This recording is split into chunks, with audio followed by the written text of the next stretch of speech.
உலக மக்கள் எல்லோருக்கும் வணக்கம். குரு ஜோதிடம் மூலமாக நான் உங்கள் ஜி கோபால் பேசுகிறேன். இன்னைக்கு நாம பேசக்கூடிய தலைப்பு என்னவென்றால்,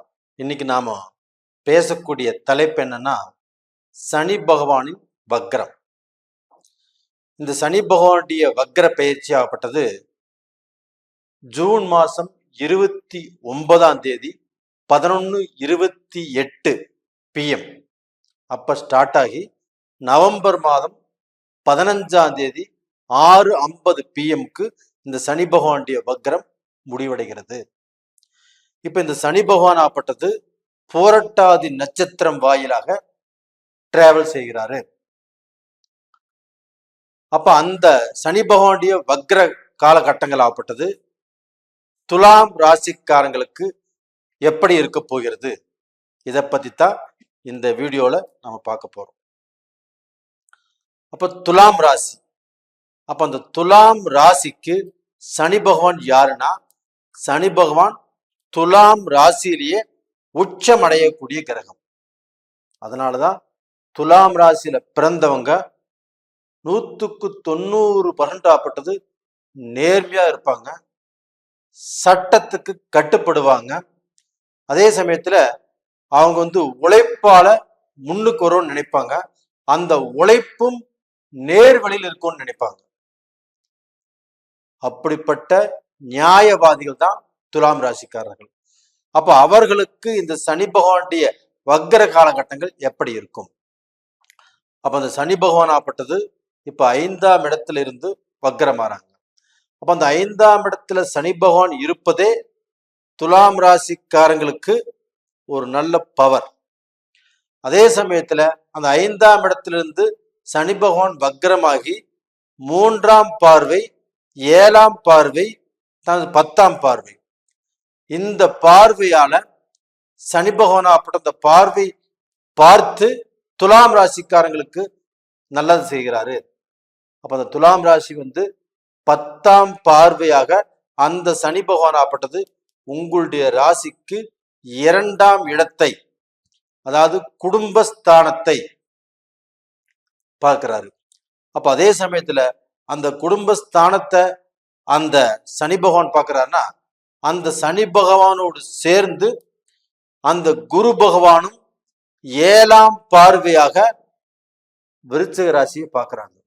அப்ப சனி பகவானும் வக்ரத்திலிருந்து பார்க்கிறாங்க, அந்த குரு பகவானும் ரிஷபத்திலிருந்து 7ஆம் பார்வையாக விருச்சிகத்தை பார்க்கிறாங்க.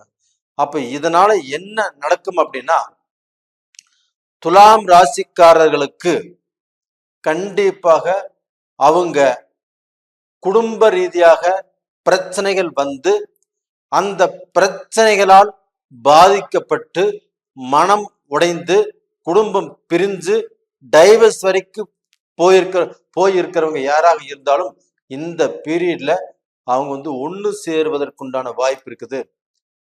அப்போ அந்த டைவர்ஸுங்கிற பிரச்சனைக்கு போக மாட்டாங்க. அந்த மன கஷ்டங்கள், மனக்குழப்பங்கள் எல்லாமே தீரும்.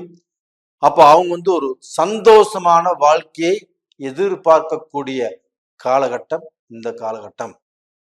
அது போக படிக்கக்கூடிய மாணவர்களுக்கு அந்த 2ஆம் இடம் என்பது கல்வி ஸ்தானம். அப்ப அந்த கல்வி ஸ்தானத்தை அந்த குரு பகவானும் பார்க்கறதுனால, அந்த சனி பகவானும் வக்ர கதியிலிருந்து பார்க்கறதுனால கண்டிப்பாக படிக்கக்கூடிய மாணவிகளுக்கு நல்ல ஞாபக சக்தி வரும், படிப்புல தேர்ச்சி பெறுவீங்க, நீங்க நினைத்த இடத்துக்கு காலேஜில் கண்டிப்பாக சீட் கிடைக்கும்.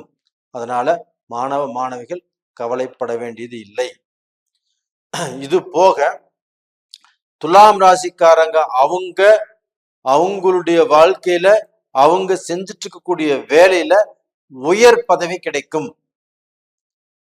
அப்ப அந்த உயர் பதவி, உயர் அந்தஸ்து, உயர் கௌரவம், இதன் மூலியமாக துலாம் ராசிக்காரர்கள் இன்னும் ஒரு படி மேல சந்தோஷப்படுவாங்க. அப்ப எனக்கு நல்ல வேலை கிடைச்சிருக்குது, நல்ல பதவி கிடைச்சிருக்குது, அந்த பதவியில உயர்வு கிடைச்சிருக்குது அப்படின்னு சந்தோஷப்படக்கூடிய காலகட்டம் இந்த காலகட்டம். இது போக பாத்தீங்கன்னா அந்த துலாம் ராசிக்கு 7ஆம் இடத்தை சனி பகவான் பார்க்குறாங்க.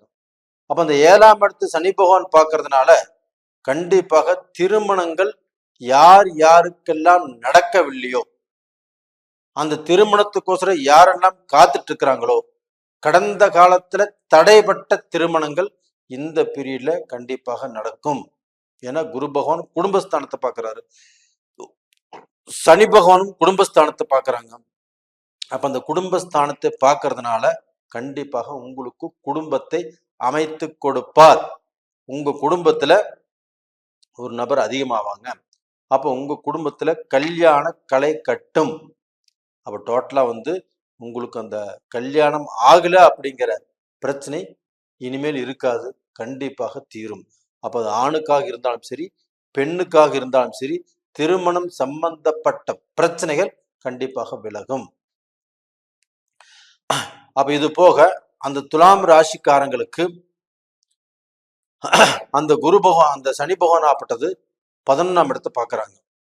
அந்த 11ஆம் இடம் லாபஸ்தானம் அப்படிங்கிறதுனால இவங்களுக்கு எந்த தொழிலை இதற்கு முன்னாண்ட அவங்க செய்யணும்னு ஆசைப்பட்டு காத்துட்டு இருந்தாங்களோ அந்த தொழிலை இந்த பீரியட்ல கண்டிப்பாக செய்யலாம்.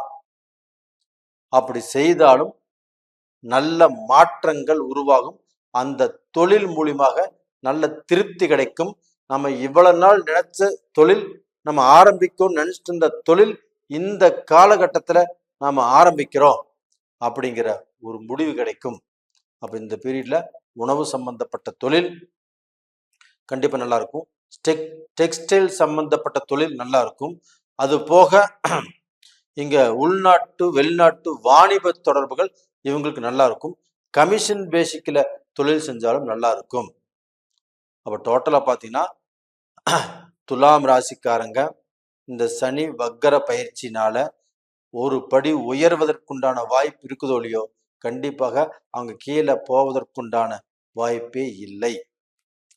அப்ப இந்த பீரியட்ல பாத்தீங்கன்னா துலாம் ராசிக்காரங்களுக்கு இந்த முழங்கால் சம்பந்தப்பட்டது, இந்த கணுக்கால் சம்பந்தப்பட்டது, இந்த கால் ஜாயிண்ட் சம்பந்தப்பட்டது, இந்த மாதிரி பிரச்சனைகள், அதன் மூலியமாக மருத்துவ செலவுகள் கண்டிப்பாக வரக்கூடிய வாய்ப்புகள் இருக்குது.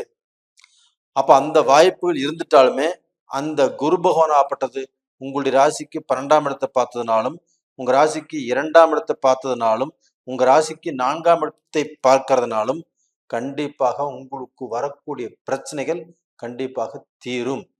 அப்போ என்னடா இது, நம்மளுக்கு மருத்துவ செலவே பார்த்துட்டு இருக்கிறோம், நம்மளுக்கு ஒரு ரிலீஃப் கிடைக்கலையே அப்படின்னு நினைக்கிறவங்களுக்கு இந்த பீரியட்ல கண்டிப்பாக நல்ல ரிலீஃப் கண்டிப்பாக கிடைக்கும். அப்போ துலாம் ராசிக்காரங்களாப்பட்டது மருத்துவ ரீதியாக கொஞ்சம் செலவு பண்ணக்கூடிய சூழ்நிலை இருக்குது. அது போக துலாம் ராசிக்காரங்க அவங்க பார்க்க போன ஜாக்கிரதையாக இருக்க வேண்டிய இடம் என்னன்னா, கொடுக்கல் வாங்கல்ல நீங்க பார்க்க போன ரொம்ப ஜாக்கிரதையா இருக்கணும். அப்போ உங்ககிட்டயே பணம் வாங்குவாங்க. அப்போ உங்ககிட்ட வாங்கி ஒரு டைம் கேட்பாங்க, அந்த டயத்துக்கு அவங்களால கொடுக்க முடியாது. அப்போ நம்ம ஏன்டா இவங்களுக்கு கொடுத்தோம், கொடுக்கும்போது சந்தோஷமா கொடுத்துருப்போம், ஒரு உதவி செய்யற அப்படின்னு நினைச்சு கொடுத்துருப்போம். அது வாங்கும்போது நாம பல சித்திரவதைப்பட்டு பல குழப்பம் அடைஞ்சுதான் அந்த காசு நம்ம கைக்கு வரும். அப்ப அந்த விஷயத்துல ஜாக்கிரதையா இருங்க. இப்ப நேயர்களே, இந்த பதிவு பிடிச்சிருக்குன்னு நினைக்கிறேன். பிடிச்சிருந்தா லைக் பண்ணுங்க, சப்ஸ்கிரைப் பண்ணுங்க, ஆல் அப்படிங்கிற பெல் பட்டனை ப்ரெஸ் பண்ணிக்கோங்க. உங்களுடைய ஜென்ம ஜாதகத்தில் உங்களுடைய தலை எழுத்தை நிர்ணயம் பண்ணுவது உங்களுடைய தசாபுத்திகள் தான். அப்ப அந்த தசாபுத்திகள் சாதகமாக இருக்கிறதா பாதகமாக இருக்கிறதா அப்படின்னு கீழே 2 நம்பர் கொடுத்துருக்குறோம். அந்த 2 நம்பருக்கு கான்டாக்ட் பண்ணுங்க. உங்களுடைய ஜாதகம் நீங்க பார்க்க விரும்பினால் பார்த்து சொல்றோம். நீங்க கான்டாக்ட் பண்ணுங்க, வாட்ஸ்அப் பண்ணுங்க. உங்களிடமிருந்து விடைபெறுவது உங்களின் ஜி கோபால். நன்றி, வணக்கம்.